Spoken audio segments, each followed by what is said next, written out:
Hello, welcome to another episode of MF Doomer TV. I'm your host, MF Doomer.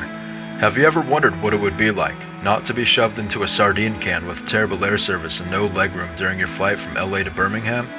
Would it be possible if there were a better way to experience the skies? Grab a seat and enjoy as we cover not only one of the best aerial inventions man has ever made, but also a century-long cover-up of one of the most famous tragedies for humanity. You're watching MF Doomer TV. The Hindenburg represented the finest in air travel. It also represented the finest in German propaganda. It was a national symbol paraded at sporting events, rallies, and other events where the Germans wanted to show off their prowess. By the end of 1936, Hindenburg had crossed the Atlantic 34 times, carrying over 3,500 passengers, and the ship's highly successful 1936 season seemed to indicate that regular transatlantic air service had arrived. Imagine a world in which luxury travel was not only available to everyone, but was also affordable. In its day, airship travel was twice as fast as steamship travel, and didn't require one to spend days adjusting to the tossing and turning of the ocean. These luxury airships were called hotels in the sky. You could leisurely float 500 to 1,000 feet above the ocean in your transoceanic journey. In fact, here is an excerpt from the Hindenburg brochure itself. You open your suitcase and arrange your clothes in the wardrobe. At last, your shaving kit, hairbrushes, and other articles of toilet are displayed upon the toilet stand. At once, your cabin acquires a homely, personal atmosphere. You listen for the roar of the engines, or the fierce rush and vibration of the air, but apart from a distant quiet murmur, everything is tranquil and peaceful. You feel that nothing will disturb your sleep. Your steward appears and explains to you the arrangement of the handles and switches for light, heat, and ventilation. You are shown the bell push in your cabin which will bring him to your side at any time during day or night. Before he leaves, he reminds you to leave your shoes outside your cabin door for cleaning. You begin to feel that nothing has been overlooked to ensure your comfort. There was even a pressurized smoking room. Passengers entered the room via an airlock, and it was specially insulated to keep hydrogen from leaking into it. The only cigarette lighter allowed on the ship was built into the lounge, which was open day and night. Not only were such flying hotels much more comfortable than modern flight, they were also much more fuel efficient than any modern-day jet airliner or vehicle. The Hindenburg was capable of flying around the world in 1936 without stopping for fuel, and according to Kenneth Price Jr., 1 pound of coal could carry one person with their luggage from Berlin to New York City at the cost of $1 a pound. The Hindenburg was truly on a revolutionary course. There existed plans to add a fifth engine car containing a Daimler-Benz diesel adapted to burn hydrogen. The upgrade would have allowed the ship to burn hydrogen, which would otherwise have been valved. In 1937, the world lost an 800-foot-long floating platform that would move at 85 miles per hour and carry over 200,000 pounds of cargo with unlimited range. Airports and runways were not necessary. Cruising speed was 3 times faster than steamship.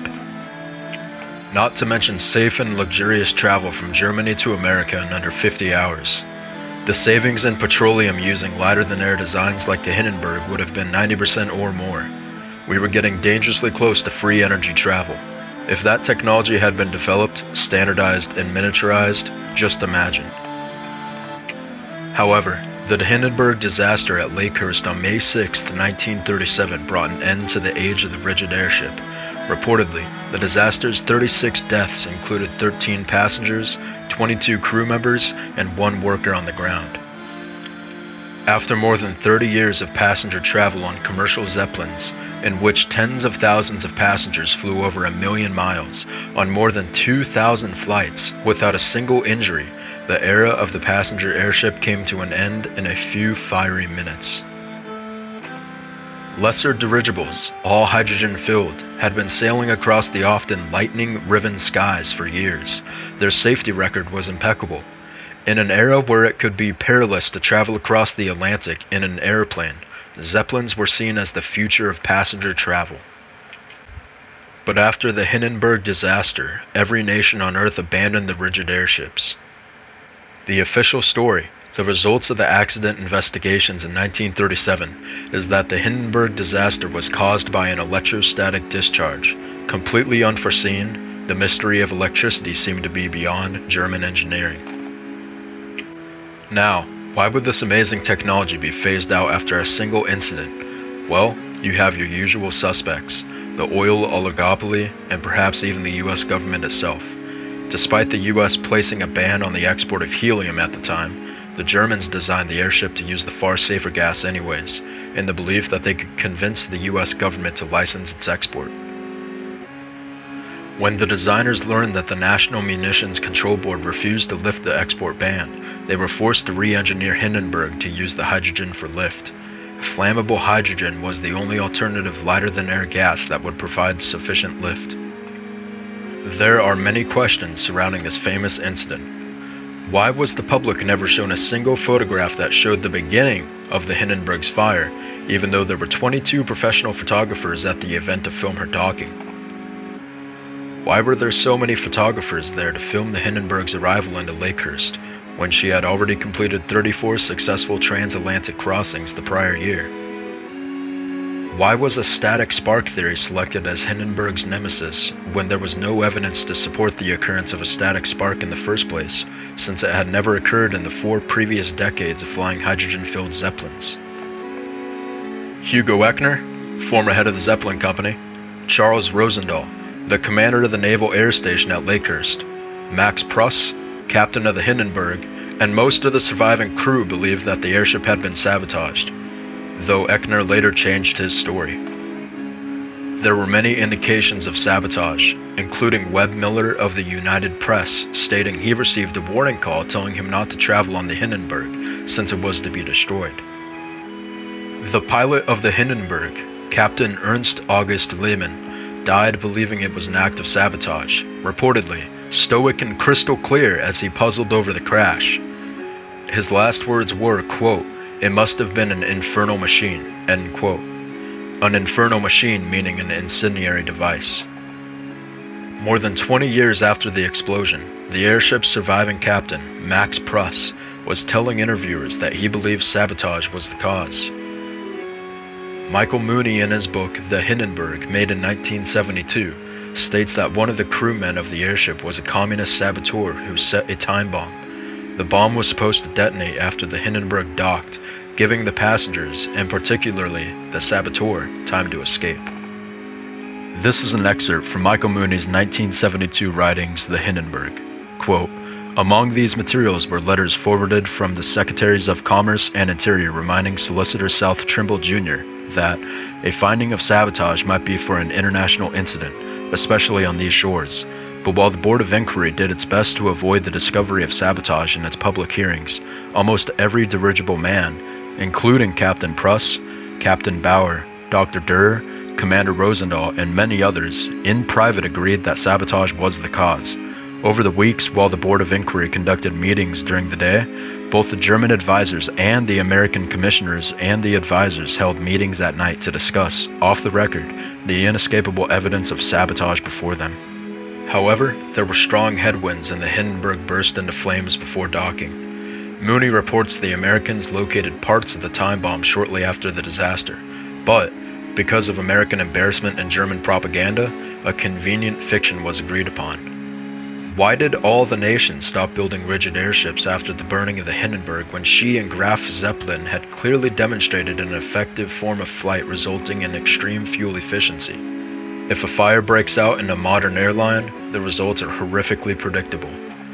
Why does hydrogen continue to be shunned as a gas that's dangerously flammable, when modern airliners and passenger cars continue to carry a fuel that's not only extremely volatile, but even more dangerous?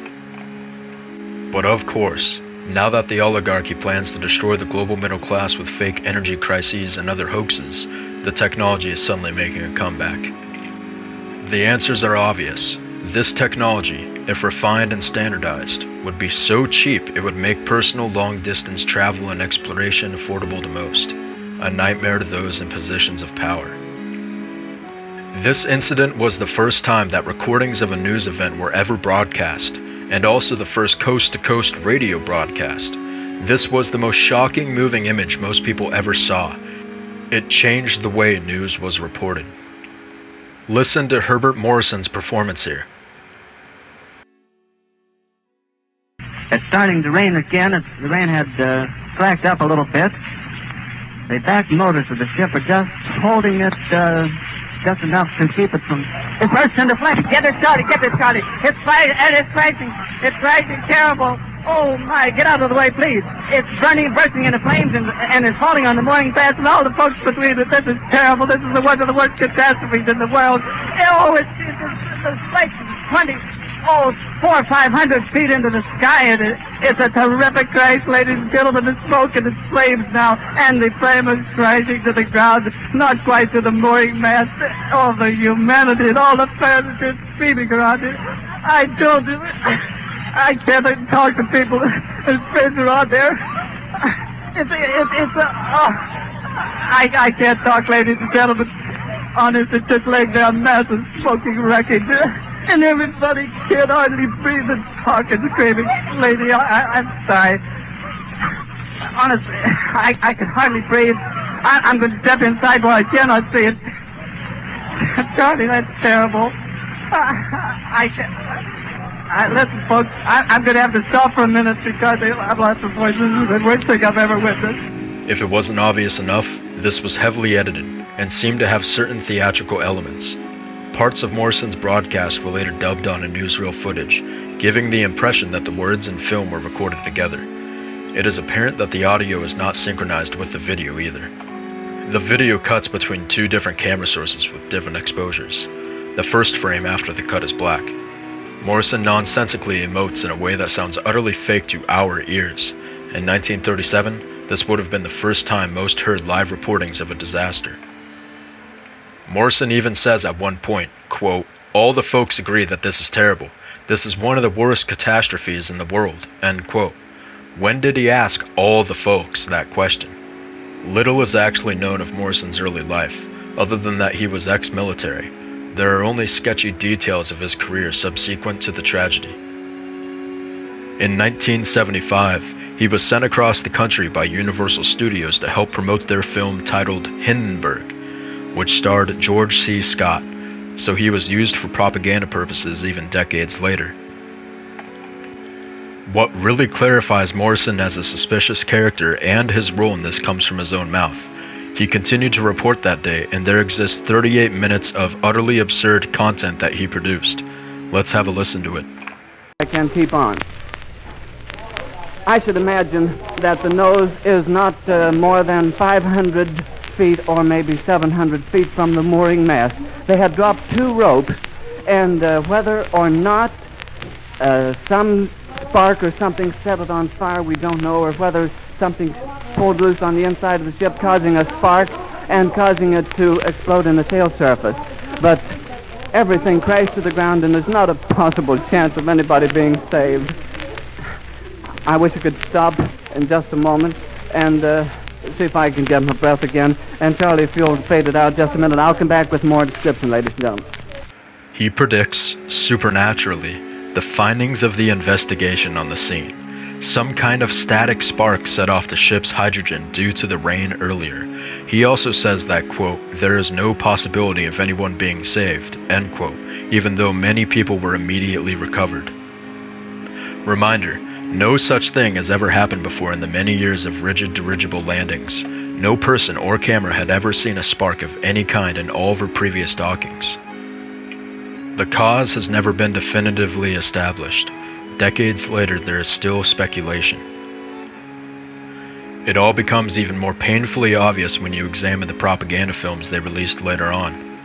Look at the skull. Can you imagine the ghouls that did this? For that era, this would be like playing Faces of Death in a cinema. Now let's take a look at what this propaganda film was like. Within it are two lies. Let's see if we can find them. In another 10 minutes or so, the great aircraft would have been snugly docked.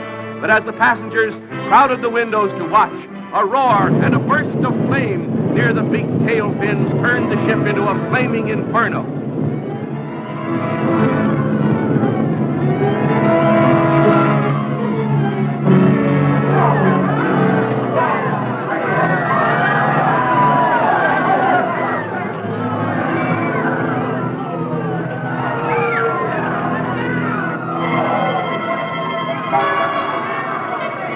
Passengers and crew, the fortunate among them, fell or jumped and were dragged to safety before the fiery furnace took their lives.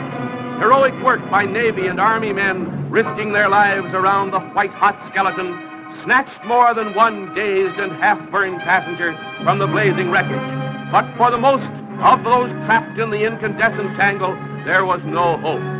It's the greatest of miracles that anyone came out of the disaster alive. The first of two lies is that most did not die in the crash. The disaster killed 35 persons on the airship and one member of the ground crew, but miraculously, 62 of the 97 passengers and crew survived. And number two, it wasn't a miracle there were survivors. Hydrogen fires dissipate upwards quickly, unlike jet fuel. The gondola, which is the Zeppelin's rigid frame, descended rather gently to the ground. Hydrogen overall is surprisingly not very dangerous, which is why the Allies had to design explosive bullets to bring the Zeppelins down.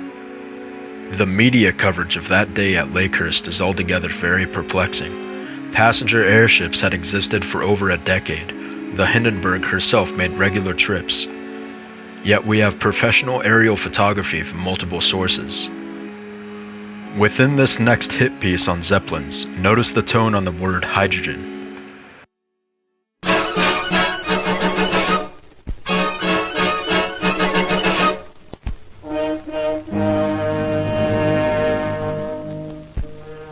The ill-fated Hindenburg on her last flight sails over New York.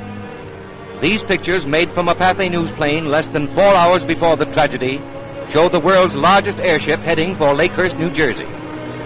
Over Newark's famous auto skyway, the airship was hailed by thousands who little dreamed it was their final glimpse of the Hindenburg. Inside the silver envelope are 16 separate gas bags, each filled with hydrogen, a highly inflammable gas.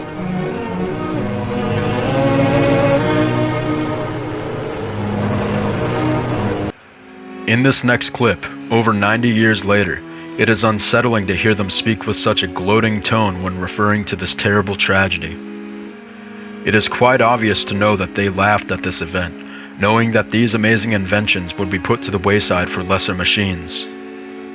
It is truly blackpilling knowing what could have been if we had maintained our trajectory of improving these behemoths of the sky. This event signified a downward shift in the direction of our civilization into a much grayer timeline, and they are laughing. The windows along the side indicate the location of the passengers' quarters, in which many were carried to a flaming death. Approaching Lakehurst, the Hindenburg appeared a conquering giant of the skies, but she proved a puny plaything in the mighty grip of fate. It almost seemed as if fate had set the stage for the horrible tragedy. Next, we will hear random screaming actresses that are in no way synchronized with the timeline. Keep in mind, people back then had no perception of video editing. All of this would have escaped the notice of all but the professionals.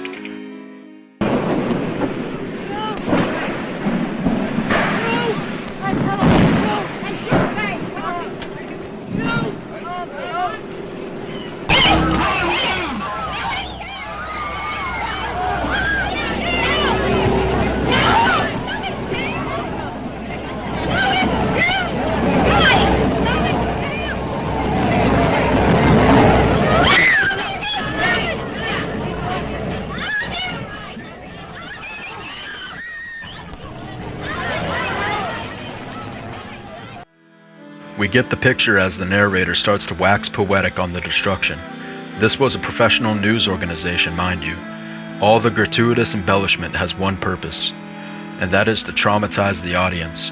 After this, there are minutes of panning close-ups of the wreckage. She represented man's latest attempt to conquer the Atlantic by air. Her tragedy will not halt the march of progress. From her ashes will arise the knowledge. From her fate, the lesson that will lead to a greater and a better means of mastering the air. If so, her dead will not have died in vain. Now that your conscious mind has been dazed by screams and flames, he can slip his message into your subconscious. Quote, a greater and a better means of mastering the air, end quote. These newsreels were released days after the disaster, but he's giving you the whole historical narrative on the spot. Funnily enough, it just so happened that Herbert Morrison began his famous coverage that day with a commercial for an airplane company called American Airlines. How do you do, everyone? We're greeting you now from the Naval Air Base at Lakehurst, New Jersey, from which point we're going to bring you a description of the landing of the mammoth airship Hindenburg, which was due here in America this morning at dawn, completing the first transatlantic crossing of the 1937 season. Charlie Nielsen, one of our WLS engineers, is here at my side working the controls. We both flew down from Chicago yesterday afternoon aboard one of the giant new 21-passenger flagships of American Airlines. It took us only 3 hours, 55 minutes to fly non-stop from Chicago to New York. When we landed at Newark, we found another flagship of American Airlines waiting to take us to Lakehurst with our equipment when we were ready to go. And incidentally, American Airlines is the only airline in the United States which makes connections with the Hindenburg. And as we came in for a landing on the runway of the field here at Lakehurst, we could easily see that a great event was about to take place. Just like today, they also had prescient experts back then. This was an international investigation that had hundreds of witnesses and thousands of pieces of evidence. The exact cause will never be known, say the sinister, all-seeing psychos in the employ of Universal Studios. That calls Commander Rosendahl, head of the naval station, as first witness. But experts believe the exact cause of the greatest of air disasters will never be known. Over the Hindenburg will loom a question mark that can never be forgotten. But anyone with any sense does know the cause. You can feel the haunting pull of your rightful timeline. Hear the words of your own true self that would exist in that place. They are the thieves of worlds, those that have done this. They are the enemies of humanity. We must rebuild what we have lost. Lighter than air travel is no dream. It is your birthright.